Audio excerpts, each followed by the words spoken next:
The chamber of the Galactic Council held 1,200 seats arranged in concentric tiers that rose from the central floor like the inside of a shell. The architecture was deliberate, every seat angled toward the center, every delegate able to see every other delegate, the design communicating that this was a space of shared witness and equal participation. Myra Taine had spent 3 hours in the observer's gallery, understanding that the architecture lied. The gallery ran along the upper tier, separated from the delegate seats by a low rail and a clear partition that was either transparent aluminum or something functionally equivalent. It held perhaps 40 humans at any given session, the academic exchange program's current cohort, plus a rotating selection of diplomatic observers. They were given headsets for the translation system and a printed summary of the day's agenda and nothing else. They were not introduced. Their presence was not acknowledged. When a delegate from the crystalline autonomy had arrived late and taken the wrong seat, a council aide had hurried to correct the error within 30 seconds. When the human delegation's observer headsets had malfunctioned for the first 20 minutes of the session, no one had come. Myra had sat with a dead headset for 20 minutes and watched the proceedings through the expressions and postures of the delegates below, reading what she could from body language and the translated text that scrolled across the chamber's public display screens. She was a linguist. Reading language through its surrounding context was not a deficit mode. It was how she had been trained, the specific discipline of someone who understood that meaning lived in more than words. She had repaired the headset herself, eventually, by pressing the connector more firmly into its port. A loose connection. She had noted it in the margin of her session notes. Observer headsets, loose connectors, no aid response, 22 mins. The morning session covered 12 items. She followed them carefully, noting the translations as they appeared on the public screens alongside her own notes on the original language. She had conversational fluency in 4 galactic languages and reading comprehension in 3 more, which made her probably the most linguistically equipped person in the human observer gallery, and almost certainly more equipped than anyone in that gallery knew. Item 7 was a human diplomatic submission. She had read the original submission in preparation for the session. It was a formal claim, carefully worded, legally precise, by the Human Settlement Authority on the Outer Rim colony of Kepler Station 4, asserting territorial rights to 3 uninhabited systems that Earth's survey teams had documented and registered 17 years ago. The claim was well constructed. She had read the legal team's notes on it. It met every procedural requirement the Council had established for territorial claims by junior member species. The Council's translation system rendered it as a request for guidance on territorial registration procedures. It was not a request. The original language was unambiguous. The word used was asterisk assertion, a formal legal term with a specific standing in galactic treaty law, not inquiry or asterisk petition, or anything that could be reasonably rendered as asterisk request for guidance asterisk. The translation had not compressed the meaning. It had inverted it. A formal claim had become a question. A right had become a favor being asked. She wrote in her notebook, Item 7, translation error intentional or systematic, check precedents. The Council spent 40 minutes discussing the human submission as if it were a request for guidance. 3 delegates offered advice on proper registration procedures. One suggested that humans might benefit from a tutorial session on the Council's territorial claim protocols. The human diplomatic observer, seated 3 chairs to Myra's right, sat with the specific stillness of someone who understood exactly what had happened and had calculated that objecting would cost more than accepting it. Myra understood the calculation. She had spent 4 years studying how species navigated the Council's systems, how the power dynamics embedded in its language shaped what was achievable and what was not. She understood that the human diplomatic observer had been making these calculations for years, absorbing each mistranslation and procedural slight as the cost of maintaining access to a system that could not be changed from outside. She agreed with the calculation intellectually. She watched the Council note the human submission as asterisk inquiry received, guidance to follow and move on to Item 8. She wrote in her notebook, second instance this session, Items 3 and 7, both involve human interests, both translated downward rights to requests, claims to inquiries. This is not random error. She was working on the preliminary analysis when Item 11 arrived without announcement. There was no Item 11 on the published agenda. The session summary she had been given listed 10 items, the last of which was a border dispute between two species she had been studying for her second-year research. She looked at her summary, and then at the chamber's main display screen, and then at her summary again. The council leader, Sarathval, had been presiding over the session with the efficiency of someone who had run 10,000 sessions before this one. He had the specific quality of an administrator in full command of his process, not engaged with the content, engaged with the procedure, which was its own kind of mastery. He introduced item 11 without preamble. A human settlement in the Outer Rim, broadcasting material, destabilizing content. The summary was brief. The charges were read in the flat tone of a list. Myra followed the original language and the translation simultaneously, her notebook open, and watched as the charges were rendered with a precision that had been entirely absent from item 7. When the translation worked against human interests, it was accurate. She wrote that down. Sarathval summarized the council's determination. The settlement's broadcast license was to be suspended, the relevant human administrative authorities were to be notified, and a compliance review was ordered. Standard procedure, his tone suggested. Routine. Then he paused. There is also the matter of the settlement spokesperson, who addressed council representatives directly during a diplomatic session last month without recognized standing. Myra checked her notes. This was not in the charges as read. This was a separate matter introduced without notice. The council finds that this individual acted in violation of Protocol 714, which prohibits direct address of council sessions by individuals without recognized diplomatic standing. The penalty specified in Protocol 714 for deliberate violation is administrative detention pending review. Administrative detention. She wrote it down and circled it and wrote beside it, Protocol 714, check original text. The original text of Protocol 714 specified administrative detention for members of species that were full council members. Humans were associate members. Associate member protocols were governed by a different section entirely. She had studied this specific distinction 3 months ago, when she had found what she believed was a systematic pattern of applying full member protocols to human violations while applying associate member protections to human rights. She wrote *7-14 does not apply to associate members. This is wrong. She looked at the human diplomatic observer. The observer was writing something. Not objecting, writing something, presumably a note to be raised through proper channels at a later time, in the appropriate venue, through the recognized process. The recognized process had taken 40 minutes to convert a territorial claim into a request for guidance. The council leader was moving on. Item 12 was already appearing on the display screens. Myra stood up. She did not decide to stand. She had been sitting, and then she was standing, and the observer to her right made a sharp intake of breath, and the partition between the gallery and the chamber floor was low enough that her movement was visible to several delegates in the upper tiers who turned to look. Protocol 714 does not apply to associate member species. Her voice came out steadier than she felt. The translation system carried it. She was wearing the headset, and the headset was connected, and the translation system rendered it in 11 languages simultaneously, which she knew because she could see the cascade on the display screen. The chamber went quiet in the specific way of a room that has heard something unexpected.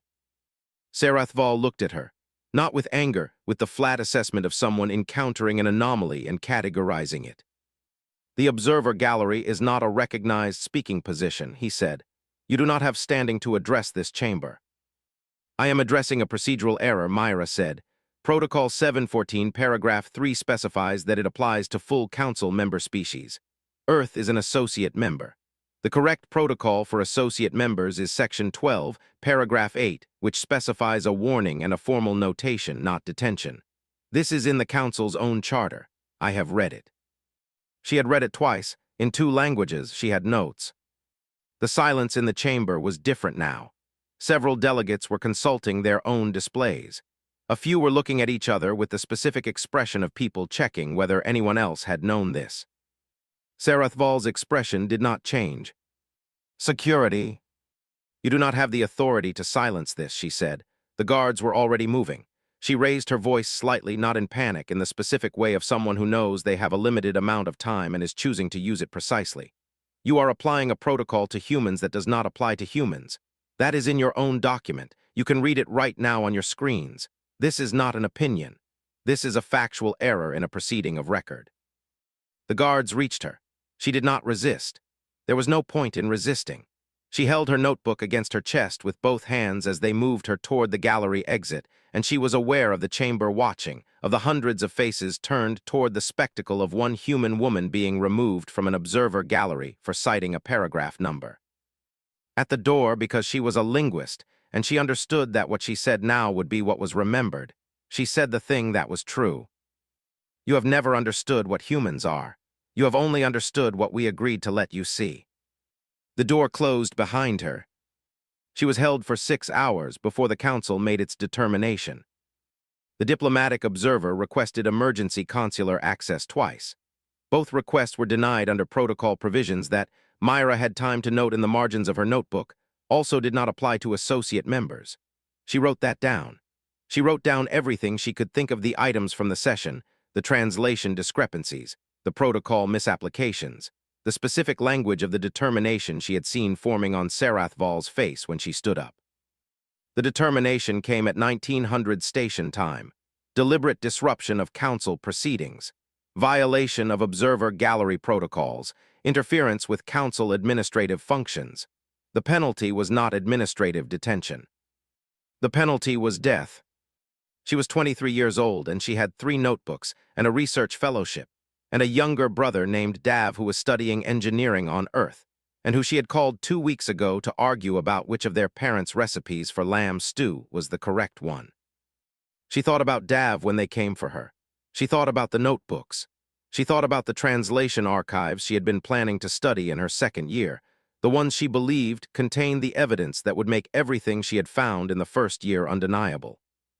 She thought, I was right. That matters, even now that matters. She was not afraid. Or she was afraid, and beneath the fear was the specific quality of a person who has found the thing they will not move on, and the thing turned out to be this, and now they are going to not move on it. They broadcast the execution because it was council policy to broadcast the execution of individuals whose violations had been publicly visible. It was meant as a deterrent. Across the galaxy, species watched with varying degrees of interest and indifference. On Earth, no one was indifferent. The notification arrived at 22:47 Earth Standard Time on a Tuesday. Admiral Joran Tain was in his command facility reviewing the quarterly readiness assessment for Fleet Group 7 when the diplomatic service alert came through the secure channel. Priority Level 2, significant diplomatic incident, advisory only, no action required at this time. He read it. His daughter's name was in the 3rd paragraph. The cause of death was in the 4th. He read it twice. He filed it in the appropriate folder, which was the encrypted diplomatic incident archive maintained by his command's intelligence staff, and returned to the readiness assessment. The readiness assessment covered 47 pages of technical data on the operational status of Fleet Group 7's 17 vessels. He had read assessments like this every quarter for 11 years. His annotations were precise and consistent, specific questions about specific systems, requests for follow-up on flagged items, approvals for maintenance schedules. He got to page 4 and stopped. He sat at his desk in the command facility that was buried under a mountain range in a location that did not appear on any public map, and he looked at the wall, which was bare steel painted the specific gray of government facilities designed for function rather than comfort. He sat there for a while. Then he went to the observation room. It was not called the observation room officially. Officially, it was Maintenance Access Point 7, a room that contained the environmental monitoring systems for the facility's upper levels, and that happened to have a single window looking into the rock of the mountain. The window served no operational purpose. Someone had installed it during the facility's construction 40 years ago, and no one had removed it because no one had reviewed the plans closely enough to find it. Joran Tain had found it on his 3rd day as commanding officer. He had come here maybe 200 times in 11 years, when the specific quality of a sealed underground facility became the specific quality of a sealed underground facility too fully, and he needed to look at something that was not a screen. The rock was granite, old. It had been here long before the facility and would be here long after it. He stood at the window and looked at the rock. He was thinking about a Tuesday afternoon 11 years ago, when Myra had been 12, and he had just received the posting to the Hidden Fleet, which he could not tell her about.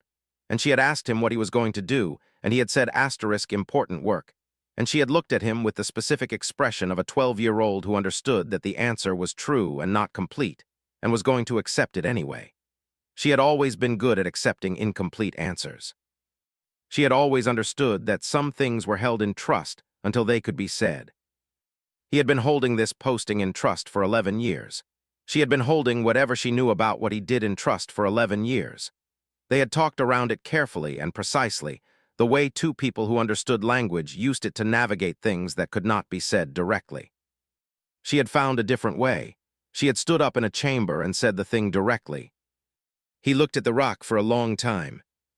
Then he went back to his desk and opened a different channel, not the readiness assessment.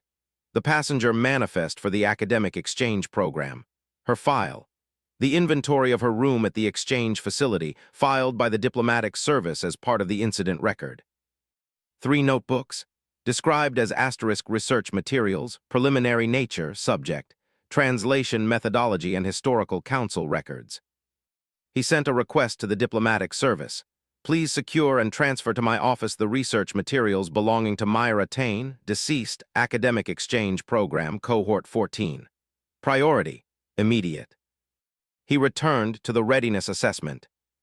On page 4, there was a question about the targeting calibration on Fleet Group 7's primary weapons array. He wrote the question down, noted the follow-up required, and moved to page 5. Yen Castor arrived at the Council's diplomatic reception facility at 800 the following morning, which was the earliest appointment they had been able to secure. The Council's diplomatic liaison was a species Castor had dealt with for 9 years, the Pelthari, bureaucrats in the specific sense of beings who understood procedure as a value in itself, rather than as a means to an end. They were not unkind. They were complete. The Council has reviewed the incident, the liaison said. The determination was made in accordance with established protocols and the relevant provisions of Council law. The relevant provisions do not apply to associate member species, Castor said. The individual who died cited paragraph 3 of Protocol 714, which is correct. I have brought the relevant sections of the Charter. The Council's legal review has found that the application was appropriate.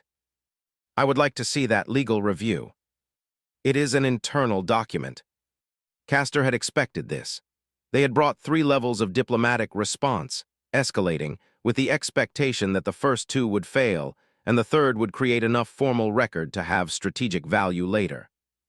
I am formally notifying the Council that Earth considers the execution of Myra Taine to be a violation of the Academic Exchange Agreement, which specifies that participants are to be afforded the full protections of associate member status during their participation. I am requesting an emergency review by the Council's legal committee. Requests for emergency review are submitted through standard channels and reviewed at the committee's discretion. I am aware of the process. I am submitting through you as the first step in that process. The committee's next scheduled review session is in 4 months. 4 months, Castor wrote it down. They sent their report to Taine that evening. The diplomatic channel was open. The diplomatic channel was going nowhere. The Council had decided, and the Council's process for reviewing the Council's decisions was 4 months away and would produce what the Council wanted it to produce. Taine replied with a number, 11. Castor understood, 11 months. They went back to the Council the next morning. The notebooks arrived at the command facility 3 weeks after Myra's death. They were standard research notebooks, the kind that came in packs of 6 from any academic supply store, with hard covers and unlined pages, because Myra had always preferred to draw her own lines, which she had told him once was about controlling the structure of what she was building rather than accepting the structure that came pre-installed. He did not open them immediately. He put them on his desk and looked at them for a day, and then he opened the first one. The handwriting was hers, precise, dense, with the specific habit of writing marginalia sideways along the edges of pages. When the main line of thought generated subsidiary questions, she was not ready to answer yet. He had seen this handwriting on birthday cards, and in text messages that included photographs of pages she was working on when she wanted to explain something complex. He had not seen this much of it at once. He read for 3 hours on the first night. He came back to it on subsequent nights, after the readiness assessments and the operations planning and the maintenance schedules that constituted the work of waking a fleet that had been sleeping for decades. The findings were what she had described in the chamber: systematic, documented, specific. She had identified 47 instances in 200 years of council records where human diplomatic submissions had been mistranslated in ways that consistently moved human positions downward: rights to requests, claims to inquiries, demands to suggestions. She had cross-referenced the translations against the original documents, which were archived in the Council's historical database with access available to academic exchange participants. She had found the pattern in the access logs themselves. Human submissions were processed by a different translation team than submissions from full member species, and that team had a documented history of using a different translation standard for associate member communications. It was not random error, it was a system. She had been 3 months into a planned 18-month study. The 47 instances were the preliminary sample. She had estimated that the full dataset would contain between 200 and 300 instances, enough to document a pattern that predated Earth's Council membership, and suggested that the translation standards had been established specifically to manage the political implications of human membership. In the margin of the last notebook's final page, she had written, "If this holds through the full archive, the implications for treaty validity are significant. Council law requires accurate translation as a condition of treaty enforceability. If 200 years of submissions were systematically mistranslated, the resulting treaties are voidable under Council Charter Section 4. He read that 3 times. He forwarded the notebooks to Earth's diplomatic legal team with a single instruction: verify and assess. Priority, immediate. The legal team's response came in 6 weeks. Preliminary verification confirms the methodology. Full assessment will require access to Council archives. Findings, if confirmed in full, would have significant implications for approximately 47 treaties currently in force. He sent the assessment to Castor with no note. Castor's reply came 8 hours later: "I understand, I'll keep working." At month 4, Castor reported, the Council's legal committee had reviewed the request for emergency review and declined to accelerate its timeline. The 4-month review session had produced a 2-paragraph finding. The execution had been lawful, the charter application had been correct, Earth's concerns had been noted. At month 7, Joran Tain came to the Council's neutral station at Kepler Point and met Castor in a room that neither of them had chosen for its significance. A standard diplomatic meeting room with a table and chairs, and the Council's official seal on the wall, which Tain looked at for a moment when he entered, and then looked away from. Castor had been traveling for this meeting. Their face showed the specific quality of someone who had been pressing on a door for 7 months and could feel the door pressing back.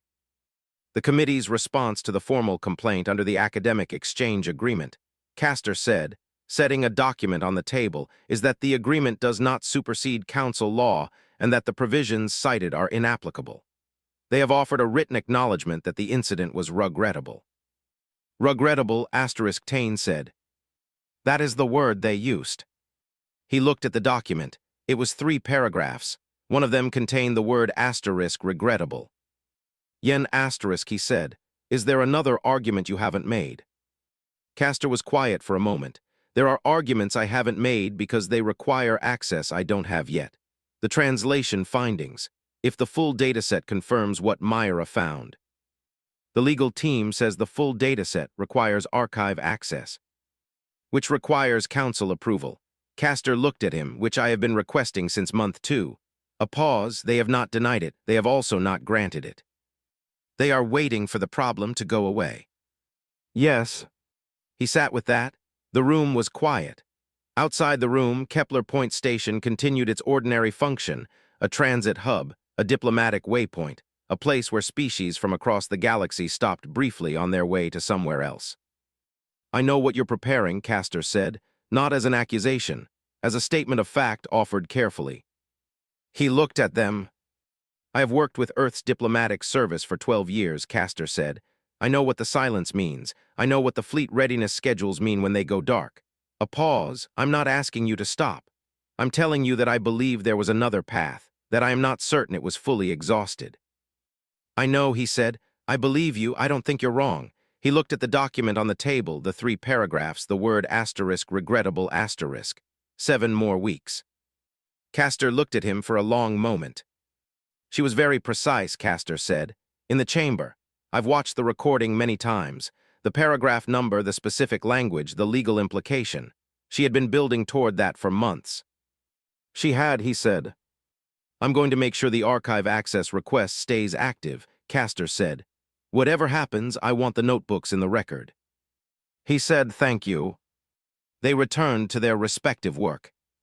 At month 11, Sarathval issued a formal statement that the Meyer-Attain matter was concluded, and further approaches would be treated as procedural harassment under Council protocols. The notification reached Castor at 9:30. Castor read it twice, then sent a single word to Tane's secure channel. Done. Tane was in the command facility when the message arrived. He was standing at his desk. He had been standing for the last hour, reviewing the final operational orders because sitting felt wrong for what was happening. He read the message. He set down the orders. He picked up his headset. Attention all Fleet Group commanders. This is Admiral Tane. Execute Operational Plan Memorial. Begin emergence sequence on my mark. Across the mountain range, across the oceans, across the far side of the moon, systems that had been in maintenance readiness for between 30 and 100 years began their final wake cycles. Doors that had not opened in decades opened. Engines that had been kept warm for generations became engines that were warm for a reason. He walked to the command deck. The flagship's external camera feed was live on the main display. He watched the surface of the mountain range above him as the camouflage systems deactivated and the emergence doors began their outward movement. Rock and steel and the specific gray of deep morning light. The bow camera came online. He could see the inscription he had ordered painted there 3 months ago, when the outcome had become a certainty, and he had understood that the record needed to say what this was for. For her. He had considered several options. He had considered her name and her words from the chamber, and the paragraph number she had cited, and the title of her research. He had returned to the simplest thing, for her, because the galaxy that was about to see it would not all know who she was yet, and for her asterisk was a statement that required follow-up, that demanded the question asterisk who, that refused to let the answer be compressed into a symbol before the person had been fully understood. The emergence doors finished their movement. The flagship's hull cleared the surface of the mountain range. The communication team opened the broadcast channel. He had a prepared statement. It covered the legal framework, the diplomatic history, the charter violations, the specific procedural failures of 11 months of attempted resolution. It was accurate and thorough, and had been reviewed by 3 legal teams. He read it, and then, at the end, he added what was not in the prepared statement. Her name was Meyer-Attain. She was a linguist. She was 23 years old. She stood in your chamber and cited a paragraph number, and she was correct, and you killed her for it. He paused. She had 3 notebooks of findings that would have changed how this council translates human submissions. She had been planning to spend another year in your archives, confirming what those notebooks contain. She will not be doing that. Another pause, but the notebooks exist. The findings exist. And the council will review them, not because we are asking, but because we are no longer asking. He cut the broadcast. The council's armada entered the outer edge of human space 3 weeks after Earth's message, which was faster than Tane had anticipated, and suggested that the council had been preparing its response in parallel with the diplomatic proceedings, which he noted in his operational log as confirmation that the 11 months of apparent inaction had been mutual. The armada was large, over 1,000 ships, the largest single military deployment in galactic history, with the specific composition of a force assembled for overwhelming numerical advantage. The Council's commanders had been briefed that Earth's military capability, while apparently greater than assessed, would not be sufficient to match numbers of this magnitude. They had assessed Earth's military capability against the model they had. The model was wrong. Earth's fleet emerged from its positions in formations that the Council's tactical AI had no category for, not because they were alien in origin, but because they had been developed by a military tradition that had spent 100 years thinking about this specific engagement against this specific opponent, and had arrived at approaches that the Council's doctrine had no framework to anticipate. Tane commanded from the bridge of the flagship, which was now in space and moving, for her asterisk on its bow catching the light of the outer system's distant sun. His command team worked with the specific efficiency of people who had trained for this for years, many of whom had been born into families that had been part of the hidden fleet for generations, for whom this moment was the thing that their parents and grandparents had told them might come. The battle lasted 4 hours. The Council's armada had numbers and individual ship quality. Earth's fleet had preparation, coordination, and the specific tactical advantage of an opponent that understood itself and did not yet fully understand what it was fighting. The first hour was precise and costly on both sides. Ships were lost. The engagement log recorded them as they went: names, crew counts, last known position. Tane read each entry as it came in. He did not stop the operation for any of them. He did not stop feeling them either. In the second hour, the Council's formation began to break. In the third, it was breaking into sections rather than retreating as a unit, which made the sections individually manageable and the overall engagement asymmetric. In the fourth hour, the remaining Council ships were either destroyed or broadcasting surrender signals. The silence that followed was the specific silence of a battle that has ended, not peaceful, not triumphant. The silence of engines still running and damage control teams still working, and the specific quality of people who have done something large and are now on the other side of it. Tane stood on the bridge and looked at the engagement display. The Council's fleet, reduced to the scattered signatures of retreating ships and expanding debris fields. Earth's fleet, damaged in ways that would require months of repair but intact in its essential structure. He did not feel what he had been told, growing up in the military tradition of a species that built hidden fleets and waited, that victory felt like. He had been told it felt like resolution. It felt like the specific absence of the thing that had been present for 11 months, which was not the same as its replacement with something good. He thought about Myra, not the version of her that had stood in the council chamber, the version that had called him 3 weeks before her death to argue about lamb stew, who had said, "Dad, you are objectively wrong about the cardamom," in the specific tone of someone who had been thinking about this for some time and had finally decided to address it. He had been wrong about the cardamom. He had known it when she said it. He picked up his personal communicator and opened a channel he had not used in 11 months. Tane answered on the 4th pulse. He was in his university dormitory. Tane could see the specific disorder of a 19-year-old engineering student's living space in the background, the technical drawings and the empty cups, and the jacket on the wrong chair. His face was the face of someone who had been watching the battle on public feeds for 4 hours, and who was not fully certain what he was seeing. "Dad." He paused. He had not prepared what he was going to say, which was deliberate. Some things should not be prepared. She was right. Everything she said in the chamber was right.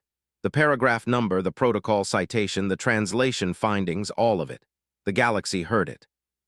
Dav was quiet for a long moment. His face was doing something complicated. "She would have hated that it came to this," Dav said. "I know. She would have wanted the notebooks to be enough. I know. I'm going to make sure they're published. Formally, with full legal weight. That's the next step." He paused. "She was going to spend a second year in the archives. I'm going to make sure someone finishes what she started." Dav looked at him through the communicator screen. He was 19 and his sister was dead, and their father had just commanded the largest military engagement in human history, and none of those things resolved any of the others. "Are you all right?" Dav asked. It was the question a 19-year-old asked when they had run out of the words for the actual question, which was not "Are you all right?" but something that did not have a clean form yet. "No." Tane said. "I don't think I'm supposed to be yet." He paused. "Are you?" "No." "Good." Tane said. "That's honest." They stayed on the channel for a while, not saying much. The bridge crew worked around him with the specific discretion of people who understood what they were looking at and were giving it the space it needed. In the council chamber, Sarathval received the battle's outcome in his chair. He had been in his chair for the last 4 hours, receiving updates as they came. The updates had gone from * engagement in progress Significant resistance encountered asterisk to multiple fleet sections, broken to armada, has sustained unrecoverable losses. Survivors retreating in the specific progression of a situation that had started as a certainty and had become something else. He sat with the final update for a long time. He had governed the council for 200 years. He had ordered the deaths of beings before. This was the work of an institution that managed the interactions of hundreds of species across the breadth of a galaxy, and management at that scale required, occasionally, the exercise of the council's terminal authority. He had always done it with the specific conviction of an administrator who understood that his personal feelings about individual cases were irrelevant to the correct functioning of the system. He did not feel that conviction now. He was not afraid of Earth in the way that he had expected to be afraid of a military opponent. He was something else, the specific discomfort of a person who has been wrong in a way that the wrongness has revealed something about the category of error rather than just the instance. He had categorized humans. Every species that appeared before the council was categorized, managed, fitted into the framework of what the council could accommodate and what it could not. The categories were tools. They were efficient. Myra Taine had cited a paragraph number. She had been correct, and he had looked at her, a young human woman in an observer gallery, citing chapter and verse from his own charter, and he had categorized her as a disruption rather than a correction, because the framework he was using did not have a category for a human being who was right about something the council had been doing wrong. He had her killed. He sat in his chair and looked at the chamber that was emptier than usual, the delegates who remained watching him from their seats with the specific quality of people waiting to understand what came next. What came next was a communication from Earth's diplomatic service. Not a military communication, Castor's channel, the channel that had been open and persistent for 11 months, and that had received the word asterisk concluded from his own office 10 days ago. The message was brief. The academic archive access request, submitted on behalf of the late Myra Taine, is renewed. Earth requests access to Council Historical Translation Archives for the purpose of completing Myra Taine's research. In addition, Earth formally submits for Council review the preliminary findings contained in her research notebooks, under Charter Section 4, Subsection 12, which concerns the treaty validity implications of systematic translation error. We understand that this review will take time. We are prepared to wait. Sarathval read it twice. Then he set it on the table in front of him and looked at it for a while. She had been 23 years old. She had had 3 notebooks. She had cited a paragraph number and she had been correct, and he had killed her for it, and now Earth had sent a fleet to ensure that the notebooks were heard, and the notebooks were asking for archive access and a treaty review conducted through proper channels. She had wanted the notebooks to be enough. He understood that now, not from any knowledge of her specifically, but from the specific logic of what she had been building. A linguist with 3 notebooks and a second year of planned research was not building toward a military engagement. She was building toward a finding so well documented that it could not be dismissed. He had dismissed her before the finding was complete. He picked up his stylus and wrote one word on the message. Granted. He set it down. The chamber was quiet. Outside in the broader galaxy, the news of the battle was spreading in the specific way that news spread, faster in some directions than others, shaped by who received it first and what they did with it. Species that had watched Earth in silence for 50 years were now watching in a different kind of silence. He did not think about what the galaxy would do next. He thought about a woman in an observer gallery with a notebook in her hands, citing chapter and verse correct. He thought, I did not understand what I was looking at. He did not know, sitting in his chair in the emptying chamber, what the correct category had been. He was not sure the framework he had used for 200 years had a category that would have held her correctly. He thought he should have had a better framework. He sat with that.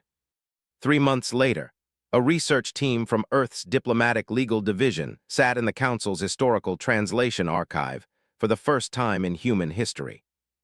The archive was a large room. It held 200 years of records, every diplomatic communication, every translation, every submission and response, and proceeding of record for every species that had ever interacted with the Council. The researchers had access to all of it. They had brought Myra's notebooks. The work took 18 months. The preliminary sample of 47 instances expanded, as Myra had predicted, to 263. The pattern held through the full dataset.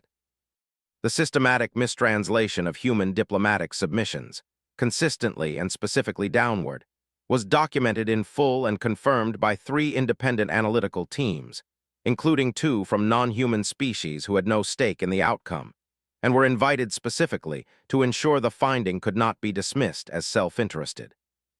The legal implications were significant. Charter Section 4, Subsection 12 required accurate translation as a condition of treaty enforceability. The team identified 47 treaties currently in force that were affected by the mistranslation pattern. The treaties were not automatically voided. The Charter provided a process for review and renegotiation, which was slower but which produced outcomes that were durable rather than contested. The process began. It was slow. It was procedurally complex. It required sustained diplomatic engagement of the kind that Castor had been doing for 12 years and would continue doing, with the specific patience of someone who understood that the work of institutions was measured in years rather than moments. Taine received the research team's first report from the archive on the same day that the flagship completed its post-battle refit and returned to operational status. He read both documents. He filed them in the appropriate places. He had the flagship's bow repainted. For her remained, below it in smaller lettering, a line from the final page of her 3rd notebook. Translation is not just language. It is the decision about who gets to be understood. He stood in the dry dock and looked at it for a while. Then he went back to work. There was still a fleet to maintain in a galaxy that was learning, slowly and with difficulty, what it had not known before. The work was not finished. It was never finished. But it was moving. And it was moving because she had stood up in a room with a notebook in her hands and cited a paragraph number and been correct, and refused to sit down. That was enough to build from. That was always enough to build from.